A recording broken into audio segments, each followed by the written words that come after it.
नाज़रीन, रुपया पैसा में आपको खुशामदीद कहते हैं। मैं हूं अली नासिर। हुकूमती दावा है कि महंगाई को कम करना उनकी तरजीहात के अंदर सबसे अहम है। और आप जानते होंगे कि जनाब नवाज शरीफ साहब, जो कि साबिक वज़ीर आज़म पाकिस्तान भी रहे हैं, उनकी भी बड़ी ख्वाहिश है कि मुल्क के अंदर चीज़ों की कीमतें जो हैं वो कम हों, क्योंकि वो एक सियासी आदमी हैं, सियासी मामलात को समझते हैं और ज़ीरक सियासतदान हैं और दूरअंदेश हैं, और उन्होंने सियासत को होते हुए देखा है। तो उनकी भी ख्वाहिश ज़ाती तौर पर भी यही है। इसहाक डार साहब के साथ भी उनकी बात होती रहती है, नायब वज़ीर आज़म पाकिस्तान। वैसे तो वज़ीर ख़जाना होना चाहिए था, लेकिन ज़ाहिरी बात है इस वक्त वज़ीर ख़जाना भी हमारे अच्छे कॉम्पिटेंट आदमी हैं। जनाब मोहम्मद औरंगज़ेब साहब जब तक ड्यूटी कर रहे हैं तब तक बहुत कॉम्पिटेंट आदमी हैं। और बात यह है कि मेन एम ये है कि इस वक्त अहमियत इस चीज़ की है कि ईज़ ऑफ डूइंग बिज़नेस को भी इंट्रोड्यूस किया जाए। कारोबारी सनतकारी तबके की ख्वाहिश भी यही है कि आसानियाँ पैदा की जाएँ, और जितनी ज़्यादा आसानियाँ होंगी उतना ज़्यादा जो है वो कारोबार करना आपके लिए मुफीद भी होगा और मुनाफा बख्श भी। इसके साथ साथ कुछ एरियाज़ और भी हैं कि ये सब कुछ मुमकिन नहीं है। देखिए, मैं आपको बताऊं, बहस जो है ना उसकी डायरेक्शन बदल गई। पिछले चंद सालों में हमने देखा डायरेक्शन बहस की इसलिए बदल गई क्योंकि 2 साल पहले कुछ ऐसे वाक़यात पेश आए अफसोसनाक सियासी मंजरनामे पर कि जैसे मईशत के बारे में बहस होती थी वो हो नहीं पा रही। और आपको पता होगा कि नून लीग की जो हुकूमत होती है, इसका शिवा होता है, ये लोग जब भी आते हैं ये लोग मुल्क में तरक्याती काम करते हैं। मैं आपको सच बता रहा हूँ, देखो सियासी वाबस्तगी मुझे कोई लेना देना नहीं, कौन सी पॉलिटिकल पार्टी है कौन सी नहीं है, इरेलीवेंट। लेकिन देखो, नवाज शरीफ साहब की एक बहुत अहम अचीवमेंट है कि उन्होंने मुल्क में मोटरवे बनाया। मुल्क के अंदर 2 ही चीज़ें हैं जो आप दूसरे ममालिक को दिखाकर कह सकते हैं कि देखें पाकिस्तान के अंदर ये इंटरनेशनल क्वालिटी की चीज़ें। एक हमारा मोटरवे, दूसरा मैं बोल नहीं सकता क्योंकि बंदा दुबई चला गया। तो बुनियादी बात यह कि आप खुद समझते हैं चीज़ों को, लेकिन इसमें यह कि अगर हमारा इंफ्रास्ट्रक्चर अच्छा नहीं होगा, हमारी यूटिलिटीज़ अफोर्डेबल नहीं होंगी, हम लोग आसानी से एक शहर से दूसरे शहर माल नहीं ले जा सकते, तरसील नहीं हो सकती, हमारे यहाँ बिजली की दस्तियाबी नहीं है, गैस मैसर नहीं है, या है तो बहुत महंगी है, कंपेटिटिव नहीं है, और पानी जो है वो मैसर नहीं है, पानी के अंदर किल्लत है, कमी है। जैसे कराची शहर को देख लीजिए, महंगा है पानी, तो वहाँ पर प्रॉब्लम्स क्रिएट हो जाती हैं, बिज़नेस फिर उस हिसाब से नहीं हो पाता। तो यहाँ पर मेरे साथ बहुत ही अहम मेहमान शामिल गुफ्तगू होंगे। स्टूडियो के अंदर जनाब शौकत जिलानी साहब, जो कि कन्वीनर हैं standing committee consumer services public services FPCCI, और बजरिया टेलीफोन लाइन हमें ज्वाइन कर रहे हैं दुनिया के मशहूर मईशतदान जनाब डॉक्टर मोहम्मद शहबाज साहब, जिनका ताल्लुक़ मुख्तलिफ बैनुल अक़वामी यूनिवर्सिटियों से भी है। वेलकम करता हूँ आप दोनों को शो में। बहुत शुक्रिया अली भाई, थैंक यू जनाब। गुफ्तगू का आगाज़ जनाब शौकत जिलानी साहब से कर लेते हैं। बिजनेसमैन हैं, ज़ाहिरी बात है इस शोबे से ताल्लुक़ भी रखते हैं, कन्वीनर भी हैं इस शोबे की निस्बत से। तो शौकत जिलानी साहब, लोगों की बड़ी concern public services, infrastructure, utilities से रिलेटेड है। पाकिस्तान का मवाजना अगर ख़ित्ते या दुनिया भर के ममालिक से किया जाए तो मैं चाहूँगा थोड़ा सा वजाहत के साथ बताएं कि इसके मुतल्लिक़ आपका जायज़ा क्या है। जी शौकत जिलानी साहब। बहुत बहुत शुक्रिया नासिर साहब, आपने बहुत अच्छा, बहुत अहम इशू पे आपने बात करने का मौका दिया। देखिए, अगर मैं पाकिस्तान की इकनॉमिक की बात करूं तो उसमें मैं सबसे पहले कराची के बारे में बात करूंगा, क्योंकि कराची का पाकिस्तान के अंदर टैक्स जो यहाँ से अपना मिलता है वो बहुत बड़ा एक कंट्रीब्यूशन है, मोर देन 50%। तो कम से कम जिस शहर से आपको मोर देन 50% आपको टैक्स मिलता है तो उसका इंफ्रास्ट्रक्चर तो बेहतर होना चाहिए ना। देखिए, मोर देन 50% जब आपको इल्म है कि आप इसके ऊपर इन्वेस्ट करेंगे तो आपको इससे डबल अर्निंग भी हो जाएगी, तो आपको मेरा ख्याल उस सेक्टर में करना चाहिए। बाकी अगर आप देखा जाए तो कराची की जो हालत है कंपेयर टू अदर पार्ट के, वो बहुत ही बड़ी एक नामुनासिब सी है। और अगर इंटरनेशनल जो मैसेज जाता है वो बड़ा हर सतह पे एक बड़ा नेगेटिव जाता दिखाने है। ले आए, पुल टूटे हुए हैं, सर सड़कें टूटी बात छोड़ दें, नाले खुले हुए हैं, हर जगह कहीं ना कोई ऐसे इश्यूज हैं। ट्रैफिक पे सिग्नल के बड़े इश्यूज हैं कि वो कहीं कहीं ख़राब है। इसके अलावा आप देखें कि ट्रैफिक बेहंगम जा रही है, कोई ट्रैफिक का सही निज़ाम नहीं है। दूसरा, आप रोडों के जो हाल देखें, इतने बड़े बड़े खड्डे हैं और इतने मुख्तलिफ जगहों पर जो गटर के निकले नहीं है और बाकी काफ़ी नालों से पानी बह रहा है, बड़े बड़े इश्यूज हैं। अच्छा ये देखें, अगर थोड़ी सी आपकी इंटेंशन के ऊपर और थोड़े से बजट के अंदर भी ये सारी चीज़ें दूर हो सकती हैं। देखिए आप ये जो मैंने देखा है कि अगर आप एक चीज़ करना चाहें ना, आपकी विल हो, तो वो बहुत जल्दी हो सकती है और लेकिन इसमें आप है ना चेक एंड बैलेंस रखें। देखिए सर, आप जितना बड़ा अमाउंट चाह रहे हैं ना, तो कम से कम उसके हवाले से आप उनको फैसिलिटेट भी दें ना। अब देखिए, आप ग्राउंड रियलिटी के अंदर आप जाएं, वहाँ जाके देखें क्या क्या मसले मसाइल है। अब एग्जांपल मैं बात करूँगा कि अगर कराची के अंदर सिक्योरिटी का भी काफ़ी इश्यूज़ है, उसके ऊपर भी हमें थोड़ा सा कंसर्न करना चाहिए। इसके अलावा हमें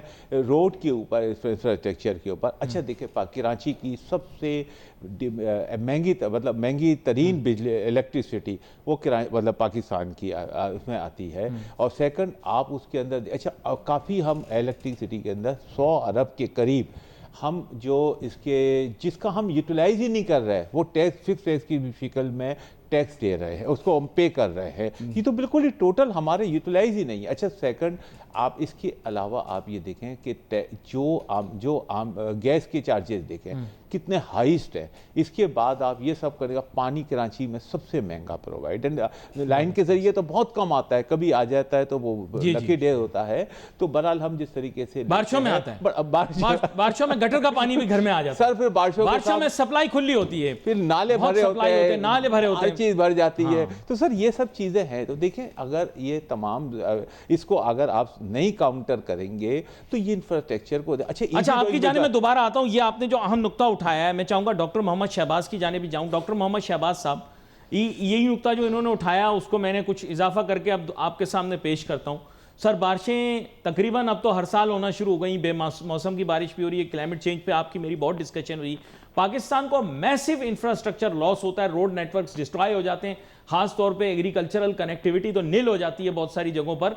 तो हमने उसके लिए क्या प्रोविजन की होती है, क्या हमारी प्लानिंग है कि हम अपने इंफ्रास्ट्रक्चर को इतने क्लाइमेट चेंज से बचा सकें? जी प्लानिंग हमारी ये है कि मेरा नहीं ख्याल कि आज कल के जो सिचुएशन चल रही है बारिशों की, उसकी वजह से कराची वालों को अब परेशान होना चाहिए, क्योंकि मेरे ख्याल में पूरा मुल्क ही कराची बना हुआ है।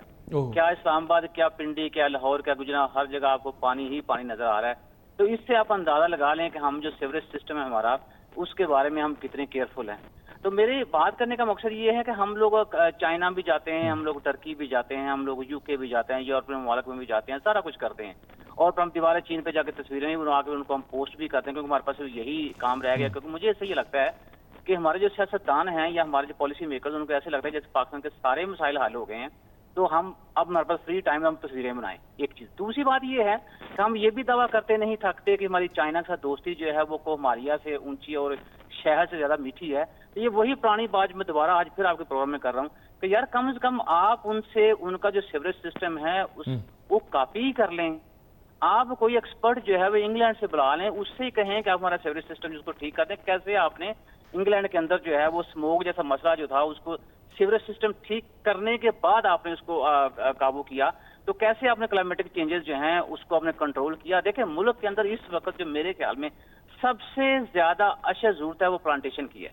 हम ज्यादा से ज्यादा प्लांटेशन करें, हम ज्यादा से ज्यादा फॉरेस्ट जो है अपनी जमीन के ऊपर बनाएं, ताकि ये जो क्लाइमेटिक चेंजेस की जितनी तबाही हो रही है हमारी इकोनॉमी के अंदर, उससे हमें बचा जा सके। लेकिन जो आप कह लें कि मतभेड़ जो चल रही है ना, या इसको कह लें कि जो सूरत लग रही है असम्बली के अंदर, वो चाहे सेनेट हो, चाहे वो आपकी वफाकी असम्बली हो, चाहे सूबाई असम्बली हो, तो बस जब इनके अपने काम होते हैं उसमें देखिए रातों रात बिल भी पास हो जाते हैं। अभी वफाकी वज़रा जो उनकी तनख्वाहों में इजाफा हुआ है, अभी जो सेनेट के मेंबरान उनकी तनख्वाहों में इजाफा हुआ है, अभी जो चेयरमैन थे सेनेट के उनकी तनख्वाहों में इजाफा हुआ है। क्या इतनी फिक्र के साथ कभी इन्होंने कोशिश की है, सॉरी टू से, कि आम आदमी जो है उसकी फलाह बहबूद के लिए भी हम एक ही दिन में कोई ऐसा बड़ा फैसला करें कि जिसकी वजह से मुल्क के अंदर हुकूमत की रेट भी नजर आए, जिसकी वजह से आम आदमी जो उसकी जिंदगी की तरह आसानी भी पैदा हो, जिसकी वजह से आम आदमी जो है वो महंगाई से बचे। खाली डॉक्यूमेंट्स में और खाली जो नंबर्स हैं उसके साथ प्ले करके या मैनिपुलेट करके आप कह रहे हैं जो मुल्क में महंगाई खत्म करना हमारी तरजीह है। गवर्नमेंट के मुताबिक पाकिस्तान के अंदर इस वक्त 4.46% महंगाई है। अभी पिछले हफ्ते जो शुगर का स्कैंडल शुरू हुआ है उसमें देखें, जब शुगर की कीमतों में इजाफा होना शुरू हुआ तो फी किलो उसकी कीमत 150 रुपए थी, अब गवर्नमेंट ने जब मिल्क मार्केट के साथ मिल के तो उसकी कीमत 165 रुपए फी किलो तय की।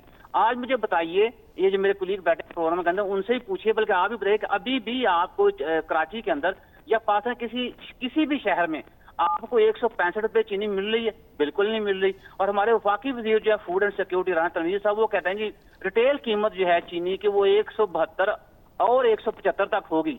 तो मैं अगर आपको अपना तजिया बताऊं तो पाकिस्तान में अब चीनी जो है वो 185 रुपए फी किलो बिक रही है। तो कहाँ गई गवर्नमेंट की रीट, कहाँ गई गवर्नमेंट की तरजीहात? खाली बातें करने से लीजिए हम लगे हुए हैं, हम कर रहे हैं, हमारी तरजीह यही है। तरजीहात जो अली भाई हैं वो भी आपके सामने हैं। अगर हम हमारी तरजीहात में ये चीज शामिल होती तो हमें पता था, प्रेडिक्शन थी कि बारिशें होनी हैं, तो हम उससे पहले बारिशों से निपटने के लिए कोई इनकलाबी इकदाम उठाते। ये जरूरी था वही उठा लेते। कम से कम बारिशों से जो नुकसान हो रहा है मुल्क का वो तो बच जाता। हमारा आधा मुल्क जो खुश्क साली की वजह से तबाह हो रहा है, बाकी आधा मुल्क जो बारिशें आती है ये तबाही फैला देती हैं। तो ये हमारी तरजीहात हैं। ये बड़ा अहम नुक्ता आपने उठाया। मैं शौकत जिलानी साहब आपकी जानिब दोबारा आऊँगा। अब मैं थोड़ा आपके साथ रैपिड फायर राउंड करता हूँ। आप भी डॉक्टर मोहम्मद शहबाज साहब की तरह ज़िंदगी का एक बड़ा हिस्सा आपने बाहर के ममालिक में गुजारा है। बहुत सारे ममालिक में ऐसे में रहे हैं जहाँ पे रोज़ाना बारिश होती थी या चंद दिन छोड़ के होती थी। बिल्कुल बिल्कुल। बिजली बंद हो जाती थी, नहीं सवाल ही, कोई सिस्टम डिस्टर्ब नहीं होता था। नाले बहते थे, घर में पानी आ जाता, नहीं गैस बंद हो जाती थी, सवाल ही कुछ नहीं, पानी खड़ा हो जाता था, काम हफ्तों बल्कि महीनों तक बंद हो जाता था, नहीं सवाल ही पता, खेत के खेत उजड़ जाते थे, सब खत्म, नहीं सवाल। हॉलैंड में ऐसा होता था? सर देखें, मैंने एक बहुत बड़ा टाइम हॉलैंड में गुजारा। वहाँ पर सबसे अच्छी चीज़ मैंने, हम लोग वहाँ का एक सिस्टम टैक्स के ऊपर वहाँ पर मुहित है सारा। अच्छा। अब कहीं पर भी हम जाते हैं ना, तो जैसे हमने फूडिंग की या कोई होटलिंग की या फैमिली के साथ जाते हैं या बिजनेस की लंच पे आते हैं, हर एक से वहाँ पर इजीली आपको इनवाइस मिल जाती है, क्योंकि वहाँ हर एक को मालूम है कि उसने टैक्स पे करना है। एक सिस्टम बना दिया है गवर्नमेंट ने, तो उसको फॉलो करते हर आदमी निज़ाम निज़ाम के अंदर है, कोई आउटसाइड जा ही नहीं सकता। अच्छा जाता है तो उसके लिए मसले मसाइल वो अव्वल तो जा ही नहीं सकता। तो हम क्या करते थे, पूरे टाइम के अंदर हमारे अपने सालाना पूरे जो हमारे एक्सपेंसिव होते थे सारे हमने मिलाए, अपने बुक होल्डर को दे दिए, यानी अकाउंटेंट जो होता था उसको दे दिया। उसने पूरा साल का टैक्स बनाया, जो एक ब्रोटो प्रॉफिट होता है, एक नेटो, जो नेटो निकलता था उसके अंदर के बाद जो हमारा प्रॉफिट आता था उसमें अपना टैक्स काट के हमें दे दिया था। इसके बाद जो वहाँ पर हमें फैसिलिटीज़ मिलती थी, आप बिलीव करें -16 के अंदर एक दिन हम 16-17 सर्दी की बात बैठे थे, -16 प्लस अपना -16 ये सर्दी की बात कर रहा हूँ।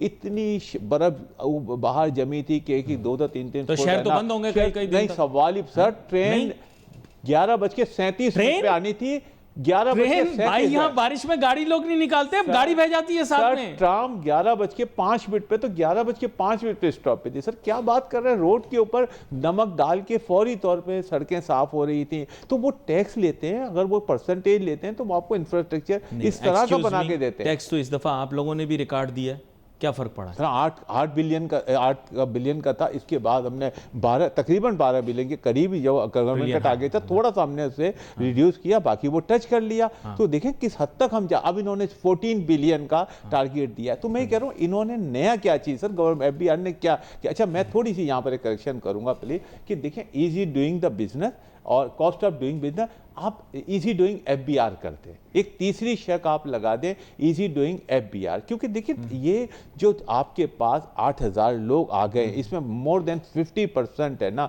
जो नहीं, वो इजी तो है, लेकिन मैं आपको इशारा बता रहा हूँ, स्क्रीन पे दिखाई नहीं दे रहा, बच्चे भी देखते हैं, आप समझ जाएं बात को। तो बस इजी तो है, करना कुछ और पड़ता है आपको, समझ जाएं आप, इशारा मेरा समझ जाएं। सर आज 4.5 लाख से ज्यादा इंडस्ट्रियल जो कनेक्शन पाकिस्तान के अंदर रजिस्टर्ड हैं, लेकिन उसके अंदर रजिस्टर्ड कितने हैं? ओनली 30,000।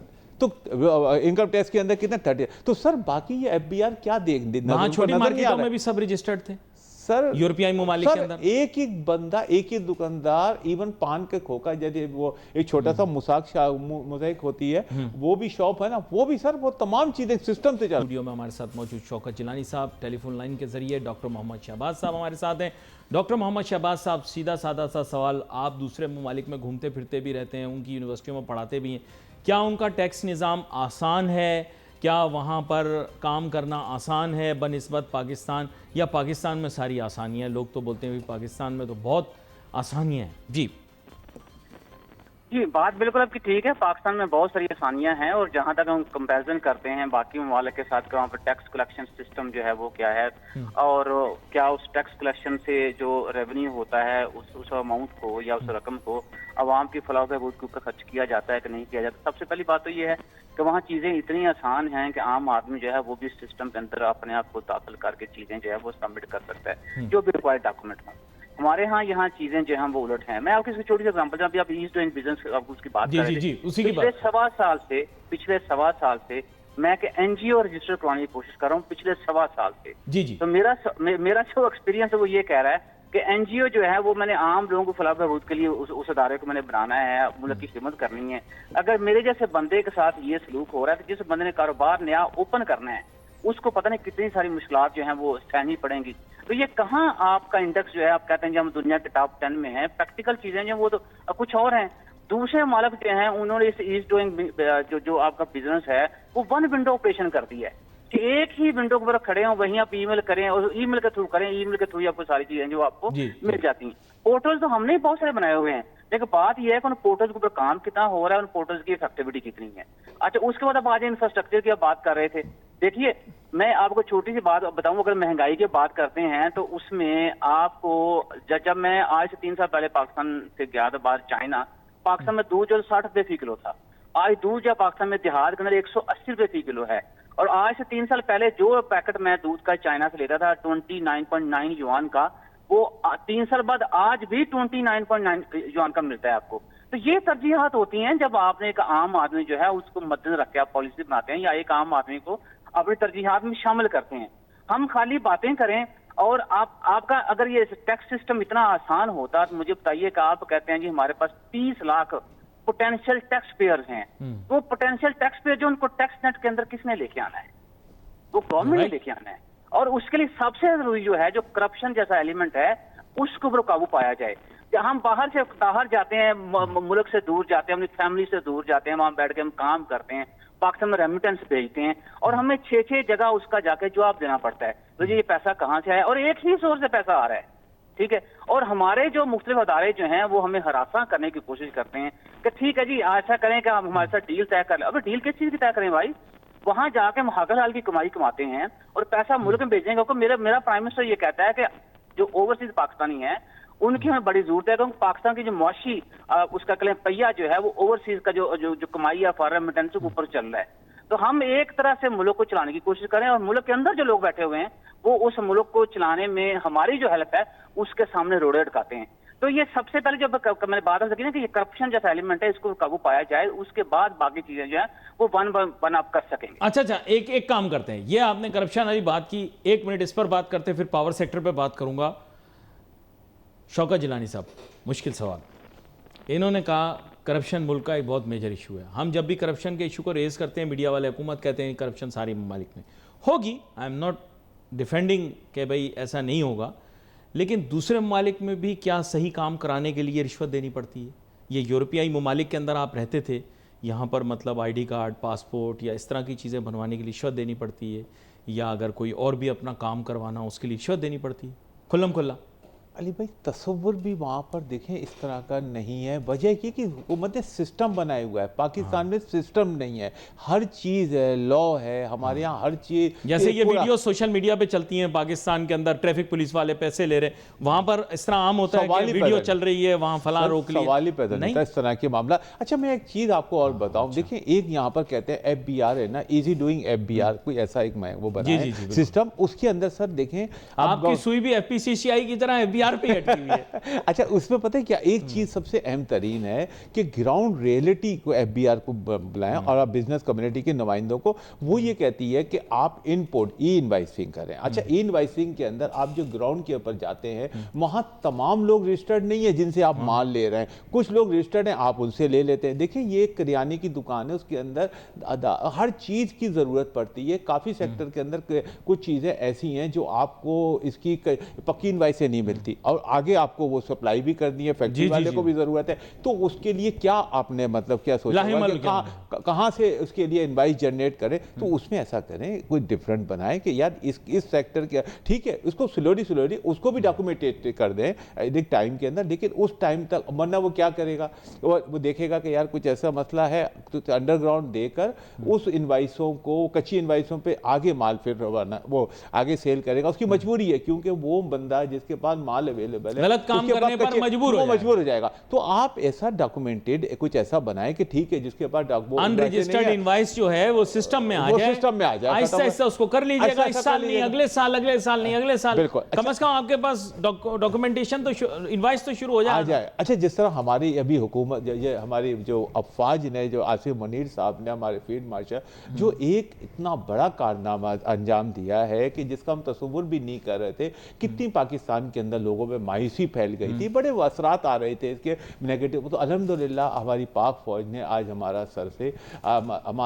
सर फखर से बुलंद कर दिया। तो इसी तरह हमें चाहिए कि उनकी तकलीद, उनकी मिसाल लेते हुए हम भी इसी तरह से ग्राउंड रियलिटी पर पाकिस्तान का इंफ्रास्ट्रक्चर को बुनियादी जंगी बुनियादों पर काम करें, उसका बिल्ड करें, और फिर आप देखें इंशाल्लाह जब रिनोवेशन हो जाती है आपकी होटल की, तो आप देखें वही कस्टमर जो आपसे मुंह फेर के जा रहा था वो आपके पास आएगा। आपको 12,000 का आपने रखा है लास्ट ईयर, अब आपने 14,000 का रखा है, इंशाल्लाह देखिए आपको 18,000 मिलेगा। आप कुछ करें तो सही, पॉजिटिव आप दिखाएं लोगों को, फिर आपको देखें। अब इसी तरह लोग वहां पर कितने नहीं, ये बड़ा मुश्किल सवाल देखें आपने पूछ लिया है कि आप लोगों को कुछ करके दिखाएं। अब बात यह, मैं डॉक्टर मोहम्मद शहबाज साहब आपकी जानिब जाऊंगा। हम एक सस्टेनेंस थ्रेशोल्ड पे चल रहे हैं, हम सर्विस डिमांड ही नहीं कर सकते। गवर्नमेंट ने तो अपनी पब्लिक सर्विस का जो रिकॉर्ड है वो बेहतर नहीं किया। मैं आपसे ये पूछना चाहता हूं कि टैक्स तो आवाम ने बढ़ा के दे दिया, कारोबारी तबके ने बढ़ा के दे दिया। अब हमारा सवाल ये बनता है कि साहब हमने तो टैक्स दे दिया आपको, बढ़ा के डेढ़िया दे दिया, दुगना दे दिया चंद सालों में, लेकिन आपने वापस क्या दिया आवाम को, यह सवाल पूछने का हमें हक नहीं है। जी हाँ जी, देखिए बात ये है कि कारोबारी तबका जो उससे भी सारा 60 बिलियन जो है पाक रुपये टैक्स अदा किया है। असल में टैक्स जो है वो तो जो सैलरीड क्लास है 546 अरब रुपया जो वो सैलरीड क्लास पे कर रही है। तो मैं जो कारोबारी हजरात है वो भी शोर ज्यादा डाल रहे हैं, लेकिन इखलाकी तौर पे जो टैक्स उनको देना चाहिए वो भी नहीं दे रहे। अच्छा, ये बात अगर बिल्कुल ठीक है कि हमें गवर्नमेंट से पूछना चाहिए कि हाँ हम आपको जो टैक्स दे रहे हैं उसकी मद में हमें आप क्या रिटर्न में दे रहे हैं। उसके ऊपर मेरे ख्याल में गवर्नमेंट जो जवाब देने के काबिल नहीं है। लेकिन अब वो जो गवर्नमेंट टैक्स के थ्रू पैसा इकट्ठा करी, गवर्नमेंट के जो गैर जरूरी अखराजात हैं, जिसमें अभी आपको मैंने बताया कि पिछले दिनों सैंड की तनख्वाहों में, सैंड इमरान की तनख्वाहों में इजाफा हुआ है, जो वफाकी वज़ीर उनकी तनख्वाहों में इजाफा हुआ है। गवर्नमेंट अपने जो पहले प्रोटोकॉल्स और ये सारी चीजें हालांकि बाद वो स्टार्टी की करते हैं, लेकिन उसके ऊपर अमल दरामद नहीं करते। अब गवर्नमेंट अगर ये कर ले, जितनी बचत जहां से होती है वो हमें करनी ही चाहिए। और दूसरी बात ये है कि अब आपने भी शुरू में जिक्र किया पाकिस्तान का जरी मुल्क है। भाई इस जरी मुल्क के अंदर क्या चाय पैदा नहीं हो सकती? हमने पिछले साल 189 अरब की चाय पी ली है। ये जरी मुल्क है, इसमें पिछले साल हमने 1065 अरब का तेल दरामद किया है। तो जरी मुल्क जो उसके अंदर ये सारी चीजें उसके अंदर पैदा होनी चाहिए। हाँ, बाहर से क्यों दरामद कर रहे हैं? और फिर आपको ये नहीं लग रहा कि with the passage of time जो है हम अपने मुल्क को जो कंजम्पशन सोसाइटी है या उस ट्रेंड की तरफ हम फोर्स करते जा रहे हैं, और जो प्रोडक्शन पोटेंशियल से आप उससे हम हटते जा रहे हैं। तो देखें, ये ऊपर जो लोग बैठे हुए हैं, जब तक ये इनको रियलिटी का, और मेरा नहीं ख्याल कि यहाँ किसी बंदे को इकोनॉमिक्स की समझ है। इकोनॉमिक्स इतनी भी मुश्किल नहीं है कि जितना ये बढ़ा चढ़ा के पेश करते हैं। बड़ी सीधी सी चीजें हैं, वो सीधी सीधी चीजें आप अडॉप्ट करें और देखिए फिर पाकिस्तान तरक्की क्यों नहीं करता।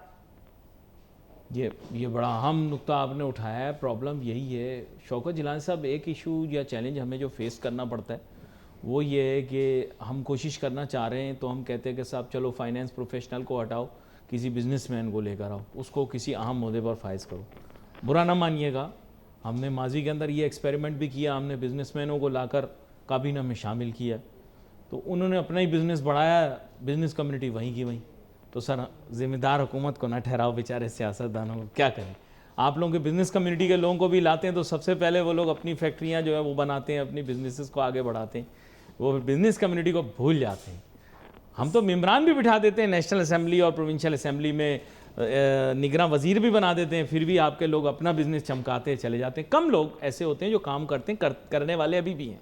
तो इसको थोड़ा आप एलेबोरेट करें ना। देखें, पॉलिसी मेकिंग में तो आप लोगों को शामिल किया, सर देखें, आप जो बात कर रहे हैं इंसान है, इंसान गलती का कहते हैं ना खता का पुतला है, उससे गलतियां होती हैं। ये नहीं कि आप एक गलती को एग्जाम्पल बना के, जिस तरह मैं अभी एक मिसाल दे रहा हूँ कि 37A(b) के अंदर उन्होंने ये कहा है कि यार एक सिविल केस है, जाहिर बात है अगर कोई बंदा गलती एक वन टाइम गलती करता है तो उसको बुला, अब आप इसको अरेस्ट करके जेल भेज दें, अरेस्ट कर लें, ताकि पता लगा उसका नाम भी क्रिमिनल के अंदर आ जाए। क्रिमिनल को दुनिया में ना कोई वीज़ा देता है, ना कोई अपने अंदर कोई आने देता है अपने कंट्री के अंदर, तो इसके वहाँ पे वो ब्लैक लिस्ट हो जाए तो क्या, एक ज़रा सी गलती के ऊपर उसको आपने क्रिमिनल एक्ट, तो सर ऐसा नहीं होता, बल्कि सिविल में और एक क्रिमिनल में बहुत फ़र्क होना चाहिए। तो इसीलिए हर जगह देखें, हम कहते हैं कि ठीक है बिजनेसमैन कम्युनिटी के अंदर कुछ अच्छे बुरे लोग हैं, इसी तरह आपके अंदर भी है, मतलब गवर्नमेंट के अंदर भी होंगे, तो हर जगह चेक एंड बैलेंस है। मेरा मतलब है चेक एंड बैलेंस होना चाहिए और आप चेक एंड बैलेंस करें। अगर कोई ऐसे इश्यूज हैं तो हम आपके साथ उनके अगेंस्ट में जाएंगे जो गवर्नमेंट के लिए नुकसानदेह हैं या टैक्स भरने के अंदर उसको उनको अगर रिकवरी नहीं हो रही तो हम आपके साथ है। देखिए सर 14,000 इतना बड़ा एक टैक्स जनरेट इस बिजनेस कम्युनिटी से आपने लेना है ना, तो उसको कम से कम एज ए ऑब्जर्वर ऐसे अपनी हर पॉलिसी में शामिल रखें उनके नुमाइंदों को। अगर आपको ज़रा महसूस होता है या बिजनेस कम्युनिटी इतनी या बेवकूफ़ इतनी खामोश नहीं रहेगी, अगर उन्हें पता लगा कि ये इस तरह के मामलात हो रहे हैं तो वो अपना फौरी तौर पे नुमाइंदा चेंज करेंगे, क्योंकि वो पाकिस्तान की बहुत बड़ी लार्ज स्केल के ऊपर बिजनेस कम्युनिटी है उसकी नुमाइंदगी कर रहे हैं। और अल्हम्दुलिल्लाह हमारी जो लीडरशिप है बिजनेस कम्युनिटी के बहुत अच्छे और समझदार और सुलझे हुए लोगों पर है, वो हर लम्हे मॉनिटरिंग करेंगे। तो आप इतना बड़ा टैक्स जनरेट जहां से पूरा मुल्क चला रहे हैं, जनरेट कर रहे हैं, तो उनके ऊपर कुछ बिजनेस कम्युनिटी के चैम्बर फेडरेशन खास तौर से उन लोगों को ऑन बोर्ड लेके उनसे मशवरा करेंगे। उनके वो एक्सपर्ट हैं, क्योंकि ग्राउंड रियलिटी पर मैं तो उनको इनको कहूंगा कि वो सोल्जर हैं और वो मुल्क के लिए लड़ रहे हैं। कितने मतलब इस इंफ्रास्ट्रक्चर के अंदर, इस कॉस्ट डूइंग एक्सपेंसिव बिजनेस के अंदर वो तमाम फैक्ट्रियां चला रहे हैं, ये भी आप यकीन करें। वरना आप देखें 11% हाईएस्ट रेट है हमारे, और इलेक्ट्रिसिटी टैरिफ भी इतना हाई है, हमारा इलेक्ट्रिसिटी टैरिफ भी इतना हाई है। अच्छा, यहाँ पर मैं एक बहुत बड़े इंफ्रास्ट्रक्चर प्रोजेक्ट के बारे में बात करूंगा। आपको पता होगा डॉक्टर मोहम्मद शहबाज साहब के ब्रह्मपुत्रा दरिया जो है उसके ऊपर ऐसा सुना है कि चीन जो है वो दुनिया का सबसे बड़ा इंफ्रास्ट्रक्चर मंसूबा बना रहे हैं, डैम तैयार कर रहे हैं। हमारे यहाँ तो छोटा सा डैम तैयार करो तो किसी सूबे ने खड़े हो जाना है, कभी किसी सूबे ने खड़े हो जाना है, कभी किसी सियासतदान ने खड़े हो जाना है। तो चीन के अंदर भी क्या इसी तरह का माहौल है? सियासतदान आपस में लड़ाइयाँ कर रहे हैं, सड़कें बंद हो गई हैं कि डैम क्यों बन रहा है वहाँ पे दुनिया का सबसे बड़ा। जी नहीं जी, बिल्कुल कतई ऐसा नहीं है। जो चाइनीज अवाम है उनको इस चीज का इदराक है और शऊर भी है कि इकोनॉमिक डेवलपमेंट क्या चीज होती है। उनको पता है कि मिशत जो है वो क्या चीज है, उनको पता है इंटरनेशनल इकोनॉमी वो क्या चीज है। उनको ये भी पता है कि चाइना जो है ग्लोबल इकोनॉमी के अंदर जीडीपी का कितना कंट्रीब्यूट कर रहा है, या कार्बन मिशन में कितना कंट्रीब्यूट कर रहा है, या एनर्जी डिमांड जो उसमें कितना कंट्रीब्यूट कर रहा है। और उनको ये भी पता है कि चाइना जो है जो ग्रीन इनोवेशंस हैं एनर्जी सेक्टर के अंदर उसके अंदर वो लीड भी कर रहा है। और ये 125 बिलियन US डॉलर की लागत से ये डैम जो है वो तामीर किया जाएगा। और ये मेरे ख्याल में थोड़ा सा अगर इसको देखा जाए तो इंडिया को शायद पता नहीं वो काबू करने की कोशिश करें, क्योंकि इंडिया हमें काबू करने की कोशिश कर रहा था। जी जी। तो इंटरनेशनल ट्रीटी जो है उसके अंदर तो ये चीज शामिल नहीं है कि जो पानी अगर फर्ज को हाइट से है तो वो हर मुल्क जहां जहां से पानी बह रहा है उसका हक होता है पानी का इस्तेमाल करे। लेकिन शायद पता नहीं वो जो जियो पॉलिटिक्स है उसके अंदर भी अब एग्रेसिवनेस आ गई है। तो शायद ममालिक जो हैं वो जो इंटरनेशनल ट्रीटीज थी उससे शायद पीछे हटते जा रहे हैं। तो इसलिए हर वो मुल्क जिसके पास जितनी पावर है मुआशी तौर पे वो अपनी इस पावर को इस्तेमाल करने की कोशिश कर रहा है, उससे उस इस्तेमाल से वो फायदा उठाने की पूरी कोशिश कर रहा है। जी, तो ये जो वैसे ही अपनी नॉलेज के लिए मैंने सुना है कि ये दुनिया के सबसे बड़े पानी के ज़ख़ीरे में भी शामिल होगा और बिजली भी पैदा करेगा, और उम्मीद और तवक्को ये भी है कि उस खित्ते में इन्फ्लुएंस भी उनका बढ़ेगा। वैसे भी ईस्टर्न चाइना के अंदर तरक्की की बहुत ज़्यादा ज़रूरत है, और कह रहे हैं कि अब ये जो डैम बनेगा ये जिस जगह बन रहा है इसको ये लोग जोड़ेंगे चेंगडू के साथ, और फिर रोड लिंक तैयार होगा वेस्ट और ईस्ट के दरमियान बहुत बड़े पैमाने पर। तो जो पहले इंडिजिनस तिब्बतन एरिया था वहाँ पर भी रोड लिंक्स और रोड इंफ्रास्ट्रक्चर बन रहा है। तो सर मैं जहन में ये सोच रहा था कि पाकिस्तान के अंदर तो आबादी वाले शहरों में सड़क नहीं बन रही। ये कराची का बता रहे थे, कराची की सड़कें ऐसी हैं यकीन करें अगर आपका कमर का दर्द हो तो यहाँ आके ठीक हो जाएगा झटकों से, और अगर सही होगी कमर तो खराब हो जाएगी।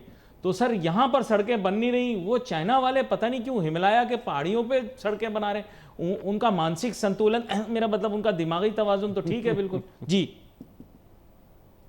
अब मुझसे बात कर रहे हैं? जी जी, आप ही से पूछ रहा हूँ मैं। चीन वाले जी, तो बिल्कुल उनका दिमागी तवाज़ुन ठीक है। आपसे मैंने कहा ना, उनको सारा शऊर है कि इकोनॉमिक्स क्या है और इकोनॉमिक्स की इंपॉर्टेंस क्या है, और उनको ये भी पता है, जैसे मैंने पहले आपसे बात की। तो वो इस तरह की जो एक्टिविटीज हैं, और बल्कि उससे पहले मैं एक बात करूंगा, मैंने जब भी किसी चाइनीज से बात की है ना, उसने हमेशा अपने आप को यूएसए के साथ ही कंपेयर किया है, उससे नीचे वो बात नहीं करते। हाँ। अब उनकी जो ज़हनी कैफियत है या उनका अंडरस्टैंडिंग का लेवल है, वो आप खुद समझें। हमारे यहाँ जो प्रॉब्लम ये है, जैसे मैंने पहले कहा ना, कि हमारी तरजीहात में ये चीजें शामिल ही नहीं, है। हम तो मिलाते हैं ममालिक से, युगांडा, हाँ, वो मतलब ऐसे अपने ममालिक लेवल से की बात है ना। मिलाते हैं। आप ज़ाम्बिया के साथ मिला रहे हैं अपने आप को, आप नाइजीरिया के साथ मिला रहे हैं अपने जी, आप जी, को, जी। आप युगांडा के साथ मिला रहे हैं, क्योंकि हमारा लेवल ही अब ये रह गया है। और हम जब भी कभी कोई बात करेंगे जी, पाकिस्तान की सबसे बड़ी नहीं, मैं ऊंची हॉलैंड बिल्डिंग- से मिला। अच्छा जी, वो कितनी ऊंची बिल्डिंग है? वो पता चला जो 3 मंजिला थी, हमने 4 मंजिला बना ली। अरे बाबा, जब आपने आगे बढ़ना है तो आपको हमेशा कामयाब ममालिक जो हैं उनको उनके साथ कंपेयर करना चाहिए, ताकि आपको पता चले कि हमने कोई बड़ा बड़ा गोल जो सेट किया है, तो हमने अपने डेस्टिनेशन के ऊपर पहुंचना है, वो मेहनत करनी है। बच्चा जो है ना, जो फेल हुआ क्लास में, पता है उसने क्या माँ बाप को जाके कहा? उसने कहा मैं 3rd आया हूं नीचे से। तो इसीलिए ये हमने नया स्टाइल शुरू किया है कि हम सबसे घिसे पिटे ममालिक के साथ खुद को मिलाना शुरू कर देते हैं, और सोने पे सुहागा देखें कि बैनुल-अक़वामी जो मालियाती इदारे हैं, वर्ल्ड बैंक, एडीबी, आईडीबी, ये भी जब हमें कंपैरिजन करते हैं तो हमारा ग्राफ अलहदा बनाते हैं, हमें भी जो है ना सबसे गरीब ममालिक की फहरिस्त में डाल देते हैं। लेकिन मैं अभी मवाजना मैं शौकत जिलानी साहब की जानिब जाऊँगा, लेकिन एक छोटी सी ब्रेक के बाद इनके साथ मैं मवाजना करूंगा पाकिस्तान का यूरोपियाई ममालिक के साथ। मैं इनसे जानने की कोशिश करूंगा कि वहाँ पर भी जब टिप टिप बरसा पानी तो क्या वहाँ की सड़कें भी तबाह हो जाती हैं? क्या वहाँ पे जब टिप टिप बरसा पानी तो क्या वहाँ के पुल भी टूट जाते हैं? क्या वहाँ जब टिप टिप बरसा पानी तो बिजली का निज़ाम भी क्या वहाँ पर तबाह बर्बाद हो जाता है? क्या लोगों की आधी तनख्वाहें बिजली के बिल में चली जाती हैं? क्या वहाँ महंगाई का आलम यही है? क्या वहाँ इसी तरह के मामलात होते हैं जो पाकिस्तान वाले होंगे? माजरत के साथ मैं मुल्क को तरक्की याफ्ता ममालिक के साथ मिलाऊंगा, क्योंकि मैं हमेशा चाहता हूँ कि पाकिस्तान ममालिक की फहरिस्त में ऊपर रहे जो तरक्की याफ्ता हैं। मैं पाकिस्तान का मवाजना करूँगा तो दुनिया के तरक्की याफ्ता ममालिक के साथ करूँगा। उसकी वजह यह है कि इंसान अगर अपनी शख्सियत में बेहतरी लाना चाहे तो वो नालायक और नाकाम लोगों के साथ अपना मवाजना कभी नहीं करता, कामयाब लोगों के साथ अपना मवाजना करता है। इसी तरह मैं भी इनसे ये जानना चाहूँगा शौकत जिलानी साहब से कि शौकत जिलानी साहब मुझे ये बताइए, यूरोपियाई ममालिक में जब जाते हैं, तरक्की याफ्ता ममालिक के अंदर जब जाते हैं, जैसे मैं आपको बताऊँ, मैं जब बरतानिया गया मैं हैरान रह गया। पहले तो यार इंग्लिश मौसम ही और चीज़ होती है, इतना सुहाना मौसम होता है कि इंसान का मिजाज ही बदल जाता है। यूरोप का भी कुछ मौसम ऐसा ही है।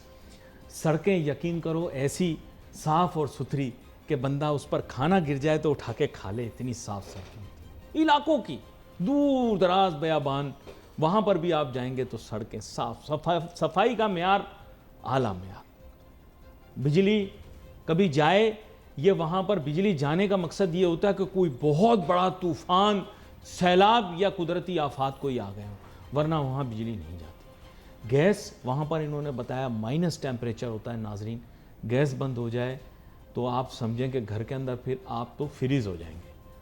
तो शौकत जिलानी साहब, उनमें क्या ऐसी ख़ास चीज़ है, वो भी तो हमारे जैसे इंसान हैं, कि उन्होंने पब्लिक सर्विसेज का मेयार यहाँ रखा हुआ। मेरा सवाल ये, वो हमारी तरह के इंसान है या नहीं? वो हमसे कोई बहुत अच्छे इंसान सर देखिए, इंसान अशरफुल मखलूक़ात है, हम में और किसी इंसान में फ़र्क नहीं है। सिर्फ मसला है कि हमारे यहाँ उनके यहाँ सिर्फ सिस्टम की कमी है सर। अगर देखें जो जिस तरह वो खाते पीते, रंग नस्ल हमारी, जब मैं वहाँ पर था तो मैंने सबसे इजी बिज़नेस को मैंने देखा, सब कहीं कहीं थोड़ा बहुत कुछ 19-20 कोशिश की कि यार ऐसे नहीं ऐसे चल रहे, तो पता लगा कि ये सिस्टम को अगर आपने फॉलो नहीं किया तो फिर गेट आउट फ्रॉम देयर, और आपको जो प्लेंटी होगी कतार में खड़ा होना तो आपने अब चाहे वहाँ का, एक दफ़ा हमारे साथ मेयर सफ़र कर रहा था तो वो भी ट्रेन का जो नंबर था उसके पास, उसी पे जाके बैठा। हमारी यकीन बात करें नाजरीन, ये लोग तरक्की याफ्ता मुल्क के लोग जो है ना, कतार कभी नहीं तोड़ते।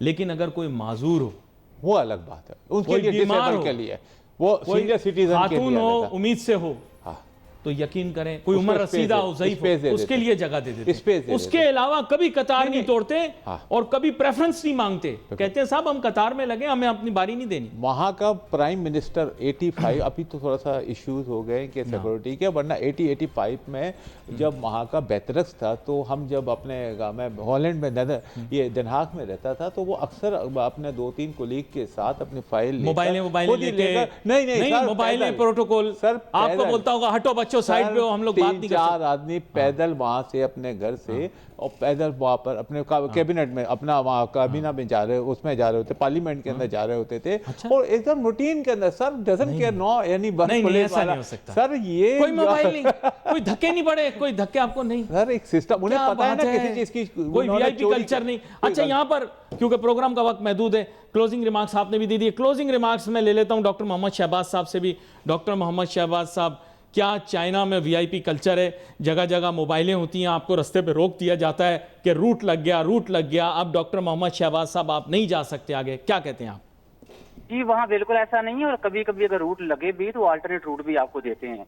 और जी। जहाँ तक शौकत साहब बात करें सिस्टम की, देखिए वो सिस्टम जो है वो एक सोच से आता है। अब जब हमारी सोच इस तरह की है कि मैं बस अगर मुझे कतार ना बनानी पड़े या मुझे कतार के अंदर खड़ा ना होना पड़े, जैसे तैसे भी मेरा काम जो वो सबसे पहले होना चाहिए। तो जब हमारी एक आम आदमी उसकी तरजीह के अंदर ये चीज शामिल होगी, मेरा काम सबसे पहले होना चाहिए, और मुझे बताया उस सिस्टम को बनाएगा कौन, और अगर सिस्टम बन गया तो उसके ऊपर उस सिस्टम को अडॉप्ट कौन करेगा, और अगर सिस्टम अडॉप्ट भी कर लिया तो सिस्टम के ऊपर अमल दरामद कौन करेगा।